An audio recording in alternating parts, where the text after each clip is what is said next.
Day 9 of 12 days GST survival challenge. তো আজকের দিনের কথা বললে আজকে প্রতিদিনকার রুটিন যেহেতু একই রকম হয়ে গেছে আমার। আজকেও গেছিলাম ভার্সিটিতে ক্লাস যদিও ঠিকমতো না হলেও ক্লাস ঠিকমতো হয়নি।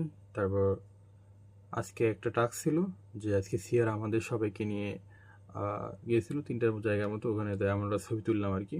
এই যে ছবিগুলো দেখতে পাচ্ছেন, এটা ছিল গ্রুপ ফটো আর কি আমাদের। এখনও সবাই আর কি আসে নাই, যেহেতু এখনও গুচ্ছের পরীক্ষাটা আর কি বাকি আছে। তো আজকে নবম দিন, তাই না? তার মানে আমাদের হাতে আর সময় নেই। সিলেবাস তো শেষ অলরেডি হয়ে গেছে, আমি জাস্ট খালি সিলেবাসের বাইরের জিনিসগুলো এখন শেষ করতেছি। প্রবলেমও এখানে হচ্ছে আমাদের মনে হয় কালকে আমাকে কিছু চ্যাপ্টার আছে যেগুলা বেশি বেশি আসে পরীক্ষায়, ওগুলো আমি শেষ করব। আজকে শেষ করছি কিছুটা, কিছু কিছু জিনিস মনে থাকে, কিছু জিনিস মনে থাকে না। মনে থাকার সাথে স্বাদ নাই। এখানে ঝামেলাটা হচ্ছে, এখানে গুচ্ছে আমাদের ক্যালকুলেটার ইউজ করতে দিবে না, কিন্তু তবুও অনেক ইকুয়েশনে আর কি সলভ করতে হবে, করার নাই কিছু, যেখানে ক্যালকুলেটার ছাড়া ওটা সম্ভবই না।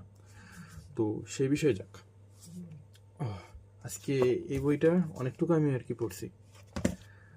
আজকে এই বই থেকে একটা নতুন জিনিস শিখলাম, সেটা হচ্ছে কোনো কিছুই অতিরিক্ত ভালো না, সেটা দুনিয়াবি কাজই হোক বা দিনের কোনো কাজে। মেন কথা সব কিছুকে একদম ব্যালেন্স করে রাখতে হয়। যদি ব্যালেন্স না থাকে তাহলে কিছুই ঠিক থাকবে না।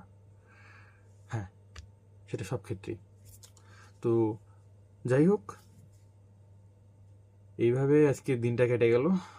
তো এইটুকু বলার ছিল, সবাই দোয়া করবেন আমার এই গুচ্ছের প্রিপারেশন নিয়ে। এটা এখন একটু ভালো মতো দিতে হবে, এমনি তো কম্পিটিশন অনেক হাই, তবুও চেষ্টা করব, ইনশাল্লাহ ভালো কিছু হবে। তো এইটুকু বলা ছিল। Thanks for watching the whole video.